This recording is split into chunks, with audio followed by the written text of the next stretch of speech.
কৃষ্ণ কৃষ্ণ শুধু শ্রী কৃষ্ণ। মাতৃদোষেন দুঃশালীন। দুঃশালীন মানে ছেলে মেয়ে, আসতে ছোট করে, ছেলে মেয়ে দুশ্চরিত্র হয় মায়ের দোষে। একটু মিলিয়ে নিন, কথাটা লিখে রাখো। ছেলে মেয়ে দুশ্চরিত্র বা দুশ্চরিত্রা হয় মাতৃদোষে, মায়ের দোষে। মূর্খ হয় বাবার দোষে, পিতৃদোষে না মূর্খতা। কার লেখা? তুলসীদাসজি, আমার বাবার নাম।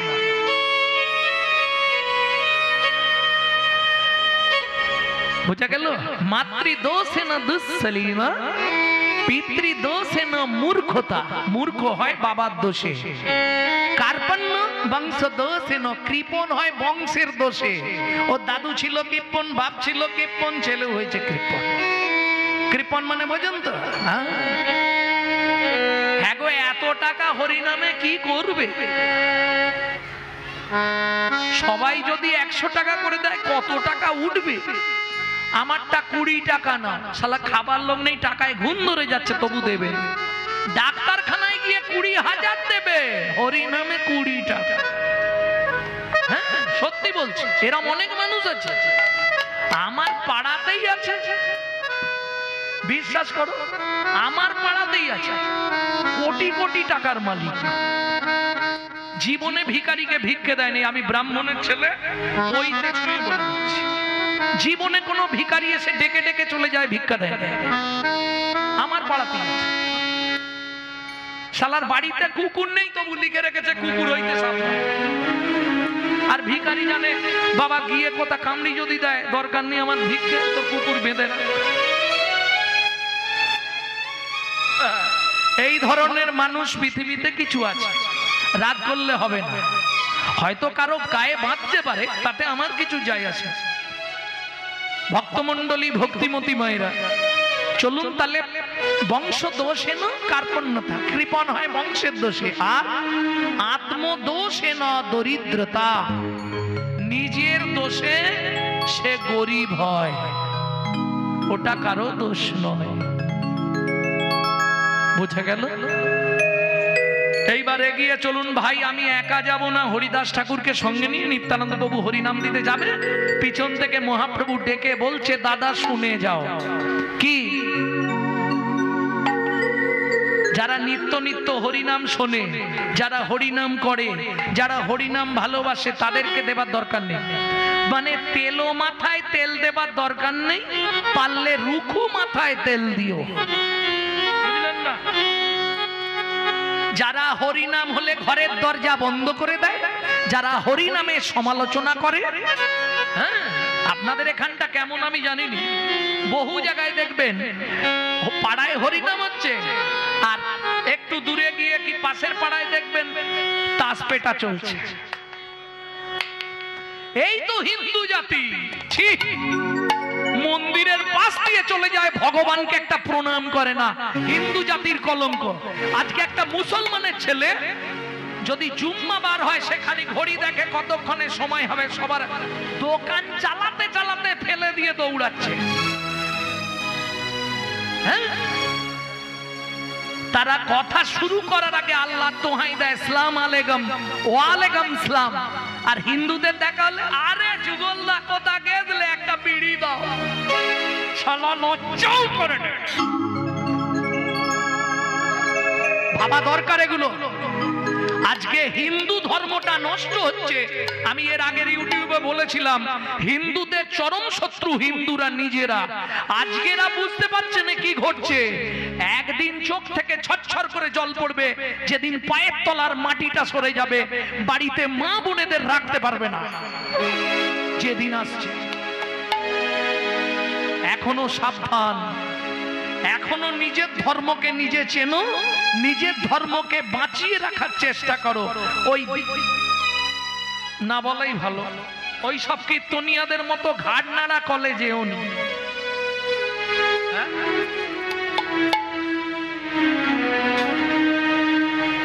শুনেছিলেন কদিন আগে একটা ইউটিউব, ভগবান শ্রীকৃষ্ণ নাকি অসুর।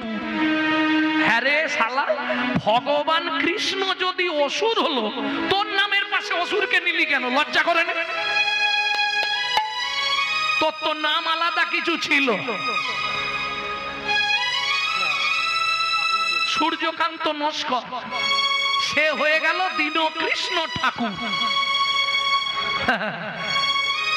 হরি বল হরি বল। ভাবছিলাম বলবো না, এরা বলছে বলুন দাদা বলুন দাদা। আমি হিন্দু মা বোনেদের কাছে অনুরোধ করব হাত জোড়ো করে, হিন্দু বাবাদের কাছে অনুরোধ করব হাত জোড়ো করে, যাত্রার মুখে হরিনাম শুনবেন না। যার গলায় নেই তুলসীর মালা, তুলসীর হার না পরে যে ছাড় বৃথায় জন্ম তার, তিলক ধারণ না করে যে জন যমলায় বাস তার। কোথায় লেখা আছে? চৈতন্য মঙ্গল কাব্যে। আপনি মেয়ের বিয়ে সমর্পণ করতে বসবেন, তাও ব্রাহ্মণ বলবে ললাটে একটা তিলক দিন। বাবা শ্রাদ্ধ করতে বসবেন, তাও বলবে ললাটে আগে তিলক দিন। মহালয়ের দিন গঙ্গায় তর্পণ করতে যাবেন, আপনাকে ওই গঙ্গার মাটি দিয়ে তিলক করে তর্পণ করতে হবে। তিলক লাঞ্ছিত ঊর্ধ্বপুণ্ড, যার ললাটে তিলক নাই তার কপাল শ্মশান সমান। আগে বুঝতে হবে। সেটা আপনি যেমনই করুন, এরকম করুন এরকম করুন এরকম করুন, যেরকম করুন, তিলক তো রেখেছেন। তুলসীর মালা পরে কি হবে? কোনো লাভ নেই। লাভ আছে কিনা সে তো তিনি বিচার করবেন। বৈষ্ণব ধর্মের তো একটা ধর্ম তুলসী। স্বয়ং মহাপ্রভু যাকে মাথায় করে নিয়ে নৃত্য করেছিলেন, স্বয়ং কৃষ্ণ যার জন্মদাতা বৃক্ষটা, জানেন তো? এটা তো আপনারা জানেন, তুলসীর চরিত্র নিশ্চয়ই পড়েছেন ব্রহ্মবৈবর্ত পুরাণে। তাহলে সে বলছে মিথ্যেবাদী। কেন তুলসী মিথ্যেবাদী? কোথায় লেখা আছে? কেন? কীর্তিবাসের রামায়ণে। আরে দাঁড়াও, রামচন্দ্র জন্মানোর ৬০,০০০ বছর আগে বাল্মীকি জি রামায়ণ লিখে গেছে, সেই রামায়ণটা পড়ো। সেই রামায়ণটা তো পড়োনি জীবনে, দাঁত ভেঙে যাবে সেটা পড়তে গেলে। তার জন্য ব্রাহ্মণ কুলে জন্মাতে হয়। সে রামায়ণটা পড়লে আপনি জানতে পারবেন রাম লক্ষ্মণ সীতা তিনজনেই দশরথের পিণ্ড দান করেছিলেন। সেটা কোথায়? চিত্রকূট পর্বতের নিচে মন্দাকিনী নদীতে। পড়ুন আগে। আপনি একটা গ্রন্থ পড়ে মশাই সবটাই ভুল বলে দিলেন। তাহলে এখন প্রশ্ন হবে জগৎ জীবের, কীর্তিবাস ওঝা মিথ্যে লিখে গেছে? না, কীর্তিবাস ওঝা মিথ্যে লেখেনি। তাহলে তিনি বললেন সীতা দেবী বালির পিণ্ডি দিয়েছিল, তুলসী সাক্ষী দিয়েছিল, হ্যাঁ ফুলকু নদী, আর কে কে ছিল বলো না, ভুলে গেছি আমি। আমি তো কীর্তিবাসের রামায়ণ পড়িনি না, মুশকিলটা এইটাই। যাই হোক, অনেকে নাকি সাক্ষী টাক্ষী দিয়েছিল। ব্রাহ্মণ, হ্যাঁ, যার জন্য ব্রাহ্মণ লাখ টাকায় ভিখারি, এই যে ভিক্ষের ঝুলি নিয়ে চলে এসেছে। হ্যাঁ, দরকার নেই বলছে না, শ্রাদ্ধ করার দরকার নেই, পিণ্ডি দেওয়ার দরকার নেই, ওসব কিচ্ছু দরকার নেই। খালি ওকে নিয়ে যা, অস্বাস্থ্য কথা শুনে নে, উদ্ধার হয়ে যাবে। আবার কত না ৬০,০০০, ৭০,০০০। আমি ভাবি নিয়ে যাচ্ছে কারা, তাদেরকে একটা প্রণাম করব।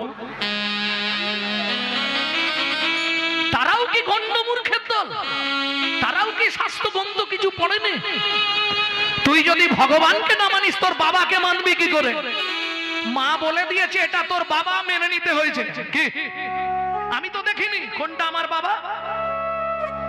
যদি যুক্তিতে হাঁটেন, পুরোটাই যুক্তিতে চলুন। মা যাকে বলবে বাবা তাকে মানতে হবে। তাহলে মায়ের বলা লোকটাকে যদি বাবা মেনে নিতে অসুবিধা না হয়, তাহলে স্বাস্থ্যগ্রন্থকে মেনে নিতে তোমার বাধাটা কোথায়?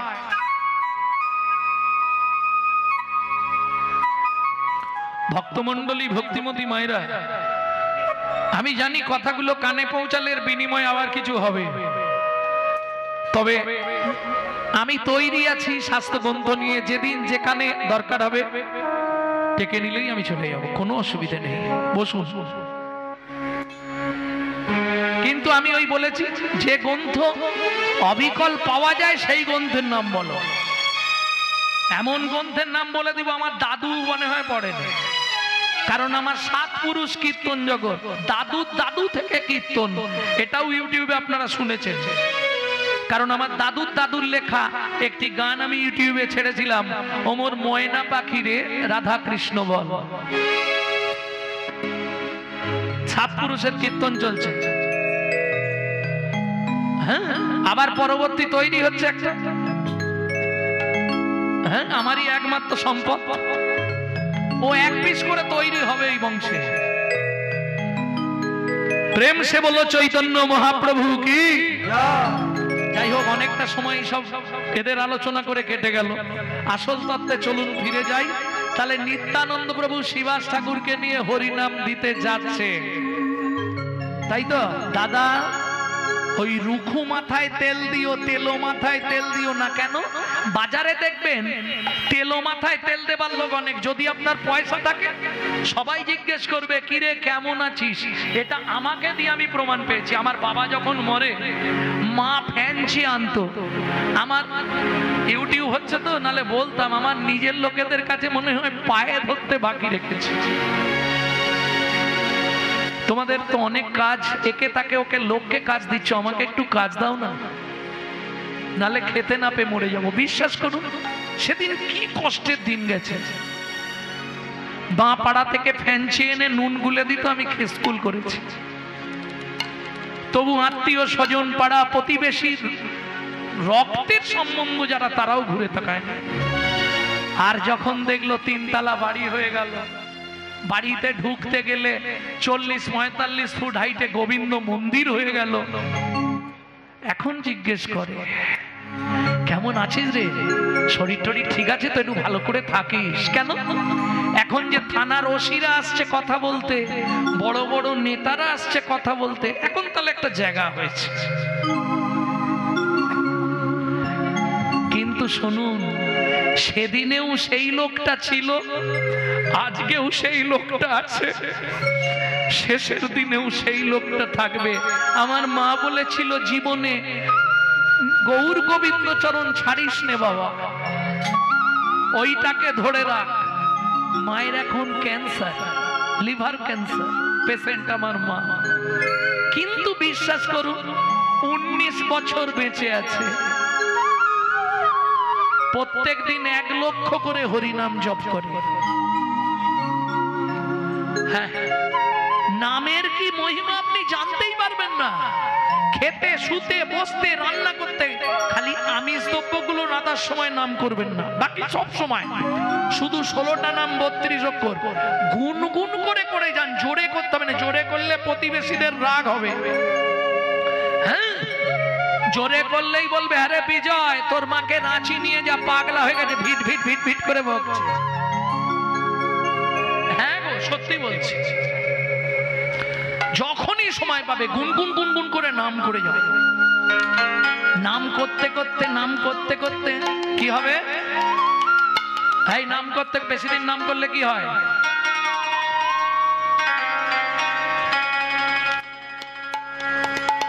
তাও বলতে পারছো নি? বেশি দিন নাম করলে কি হয়? চিত্ত শুদ্ধি হয়। এটা কে বলছে? পূর্বরাগে রাধারানী। জপিতে জপিতে নাম অলস করিল প্রাণ, কেমনি পাইব বলো তারে। নাম বেশি দিন করতে করতে চিত্ত যখন শুদ্ধ হয়ে যাবে না, যেমন টিভিতে মাঝে মাঝে ছবি দেখছেন, আপনার ভেতরে ওই ছবিটা মাঝে মাঝে চোখে ফুটবে, প্রেম সে বলো চৈতন্য মহাপ্রভু কি। এইটা মাঝে মাঝে বলবেন, ব্যাটারি চার্জ হয়ে যাবে। ভক্তমণ্ডলী, ভক্তিমতী মায়েরা, তাহলে একবার চলুন এগিয়ে যাই একটুখানি। দাদা কথাটা মাথায় রেখো। তেলো মাথায় তেল দেবে না রুখ। এখন রুখু মাথা মানে বোঝেন তো, সমাজে যারা হরিনাম করে না, সাকাট সুকট কুকরা, সাকাট সুকাট কুকরা তিন কো যা দেখ। সাকাট মানে পাষণ্ড, সুকট যারা হরিনাম বিদ্বেষী, আর কুকরা মানে যারা আন কথায় ঘেউ ঘেউ করে, হরি কথা বলে না। মানে এক কথায় সমাজের নিকৃষ্ট জাতি, যারা নিকৃষ্ট লোক, হরিনাম বিদ্বেষী। আসতে এদেরকে কোথায় পাবো? এখন আপনাদের এই জায়গাটা করাবে ঘাট, এখানে যদি প্রচার করি খারাপ লোক কে আছেন, মেয়েরই আমার চামড়া গুটি দিবে, ও মারবে। হ্যাঁ, তাহলে খারাপ লোক কোথায় পাওয়া যায়? ঠেকের ধারে। ঠেক মানে বোঝেন কি বোঝেন? হ্যাঁ হ্যাঁ করছে। হ্যাঁ, মানুষ ঢুকবে 5 মিনিট পর অমানুষ হয়ে যাবে। হরি বল।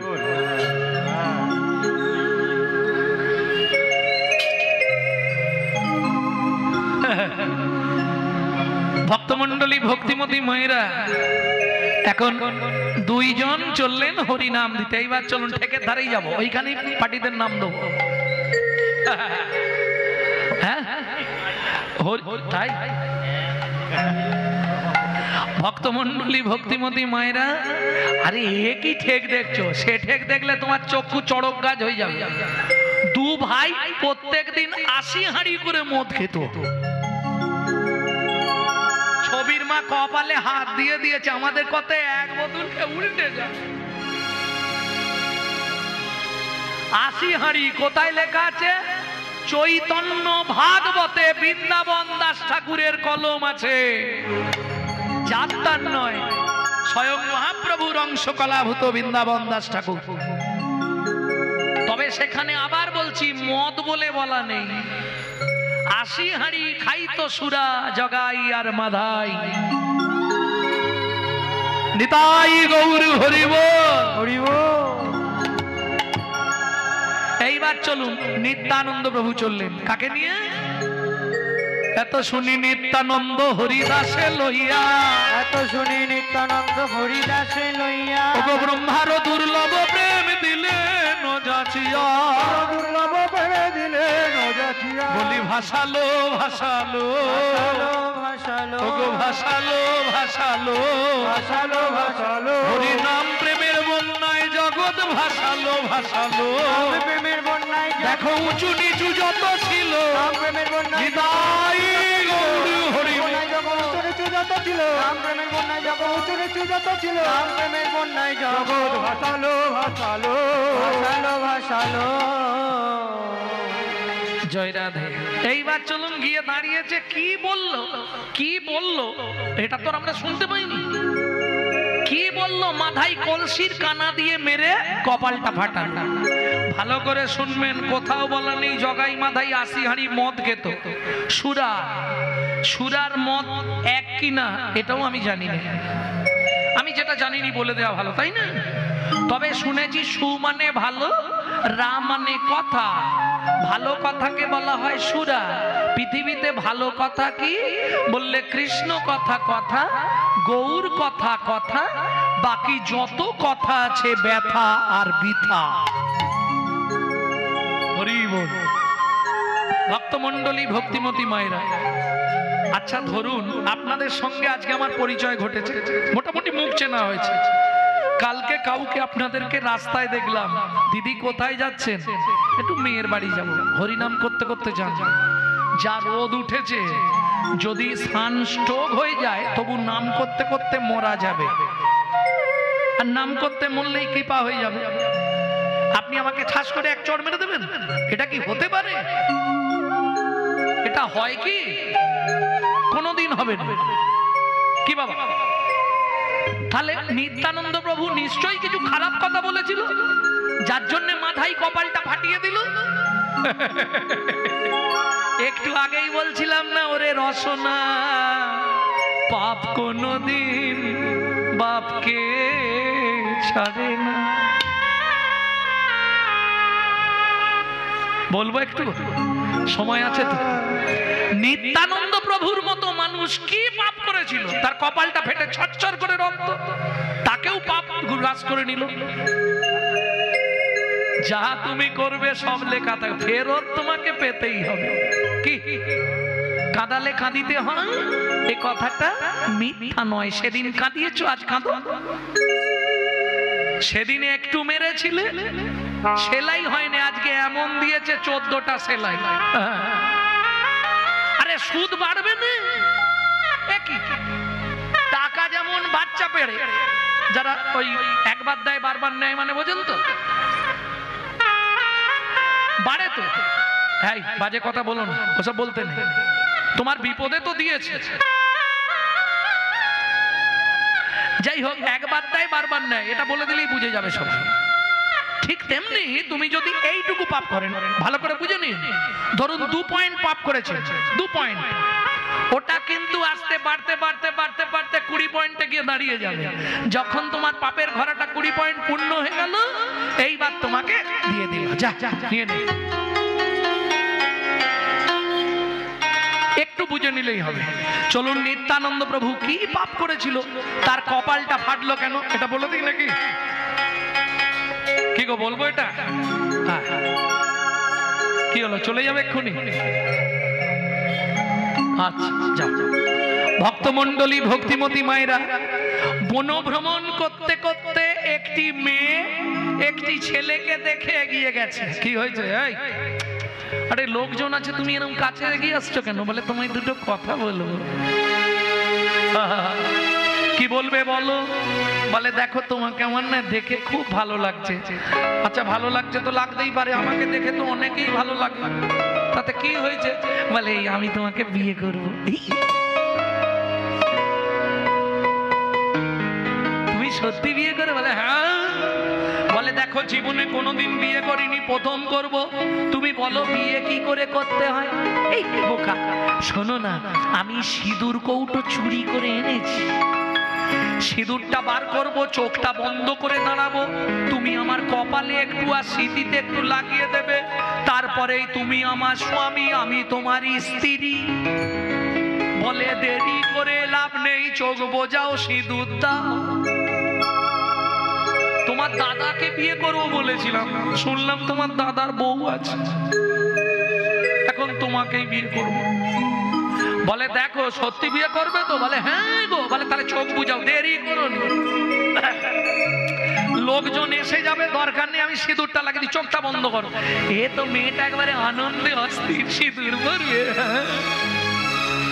একবারে সিঁদুর কৌটো খুলে চোখটা বন্ধ করে দাঁড়িয়েছে। কি গো, লাগাও? বলে দাঁড়াও, প্রিপারেশন নিচ্ছি, প্রস্তুতি নিচ্ছি। তখনকার দিনের অস্ত্র ছিল তীর আর ধনুক। যারা তীর ধনুক ব্যবহার করত, তাদের পিঠে একটা করে তুন থাকে। তুন, তুন মানে বোঝেন তো? ওই তুনের মধ্যে তীর থাকে, ওই তুন থেকে একটা তীর টেনে বার করেছে। কি গো, লাগাও? বলে দাঁড়াও না, ছটফট করছো কেন? সিঁদুর হাতে লাগাচ্ছি। এইবার নাকটা ধরেছে। আরে নাকে হাত দিচ্ছ কেন? বলে ব্যালেন্স পাচ্ছি নি, হাত কাঁপছে।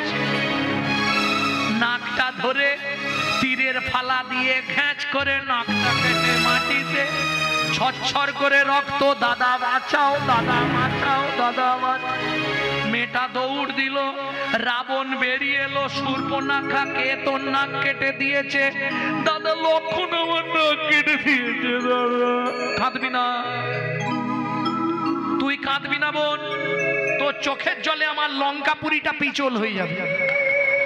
হ্যাঁ, তোর নাক কেটে রক্ত ঝরিয়েছে, তোর মাথা ছুঁয়ে কথা দিচ্ছি, কোনো না কোনো দিন ওর আমি কপাল ফাটিয়ে রক্ত ঝরাবোই ঝরাবো। রসনা পাপ কোনদিন বাপকে ছাড়ে না। একটা পয়েন্ট বলেছি, আর একটা বলবো। এই দেখো, এখন রুক্মিণী, যদিও এটা লীলাতেই শুনতে পাবেন, রুক্মিণী মনে মনে কৃষ্ণকে ভালোবাসে। এখন রুক্মিণীর দাদা রুগ্মী শিশুপালের সঙ্গে রুক্মিণীর বিয়ে দিয়ে দিচ্ছে। শিশুপাল রুক্মিণী চিঠি লিখে কৃষ্ণকে পাঠিয়েছে। কৃষ্ণ চললেন রুক্মিণীকে উদ্ধার করতে, গিয়ে দেখলেন শিশুপাল বর্ষে যে দাঁড়িয়ে আছে। এইবার শিশুপালকে মারবে কৃষ্ণ। ভালো মারামারি জানে তো, 64টা বিদ্যা জানে। হ্যাঁ, জিনিস একখানা। ওরে বাবা, কত পৃথিবীতে কারো 64 বিদ্যা জানা নেই। শান্তিপুনি মুনি যখন 60টা শিখিয়েছে, বলছে কৃষ্ণ আমার কাছে কোনো বিদ্যা নেই। ভগবান বলে এরপরেও 4টে আছে, তুমি জানো না। তবু তোমাকে যেহেতু গুরু বলে মেনেছি, আমি তোমায় কানে কানে বলে দিচ্ছি, তুমি বিদ্যাগুলো আমায় শিখিয়ে দাও। আমি বলে দেবো, তুমি সেগুলো আবার আমাকে বলে দেবে। মানে বুঝলেন না? তাহলে বিচারে আসবে কি কে কার গুরু? হ্যাঁ, জানো তো, চাঁদকে সবাই মামা বলে। চাঁদের মামাকে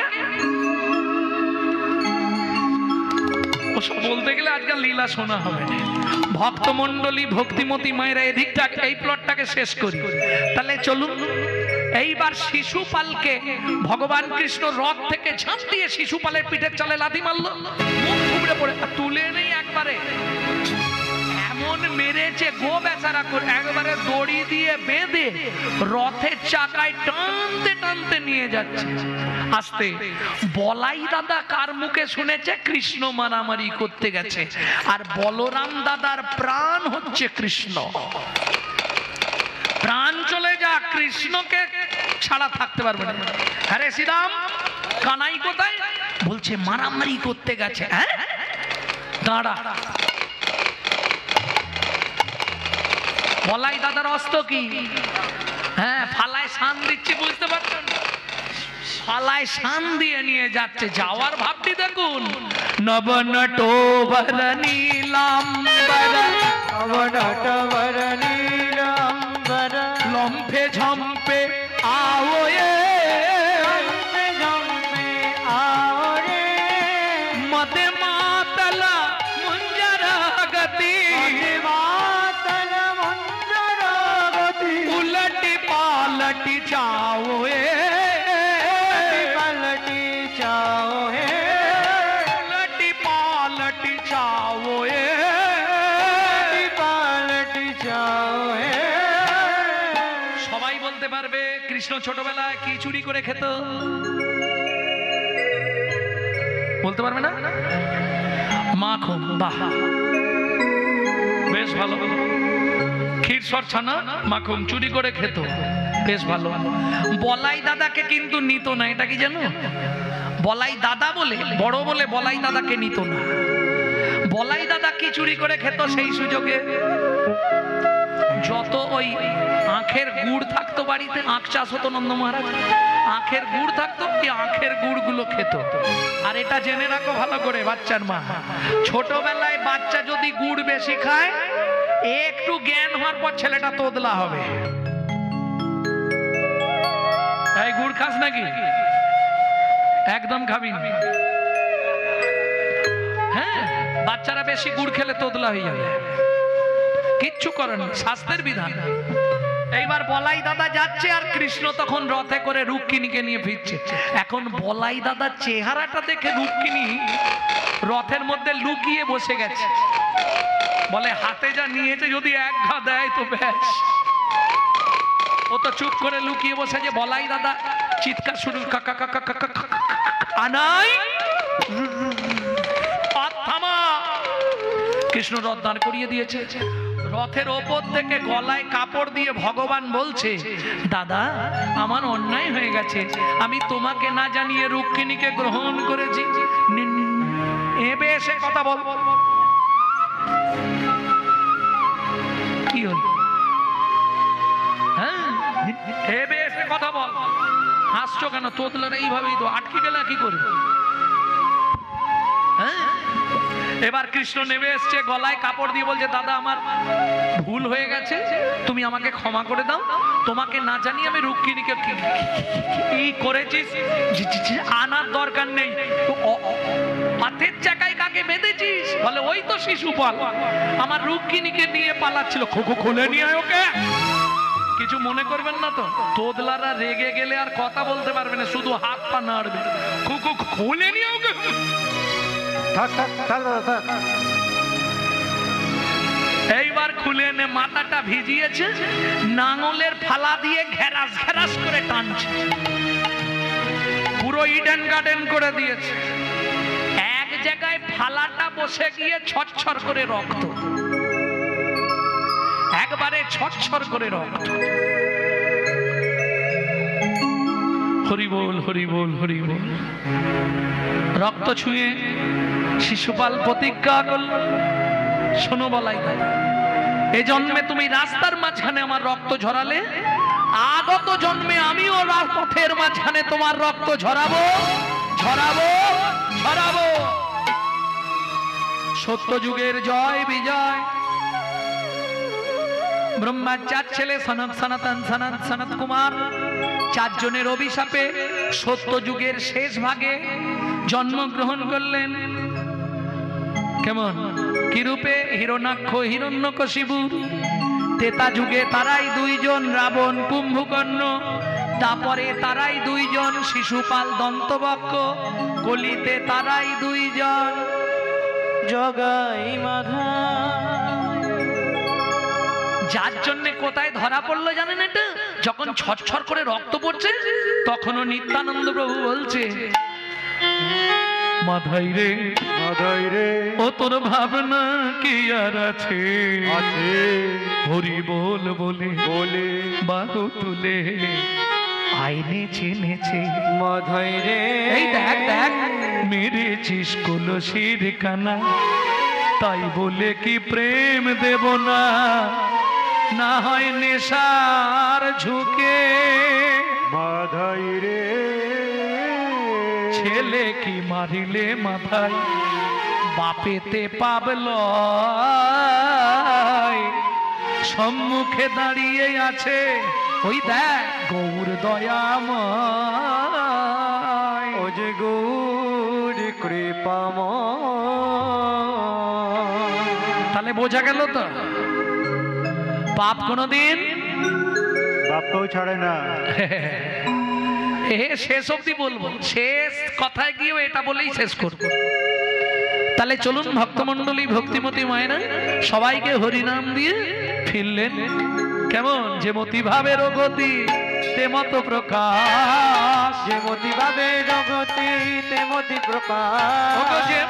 আচ্ছা আগে বলে নি, মাঝখানে অনেকগুলো লাইন কিন্তু পদের বাদ দিয়ে দিলাম, কেমন? নালে অনেক সময় চলে গেছে না, গাইবো। নাম চিন্তামণি রস ঔষধি শনে, নাম চিন্তামণি রস ঔষধি শনে, হরিনাম নাম চিন্তামণি রস মহা ঔষধি শনে, নাম চিন্তামণি রস মহা ঔষধি শনে। এবার অনুমান ভক্তি মধু মিশাল যতনে, অনুমান ভক্তি মধু মিশাল যতনে, যে মতি ভাবের গতিতে মত প্রকাশ, যে মতি ভাবের গতিতে মতি প্রকাশ।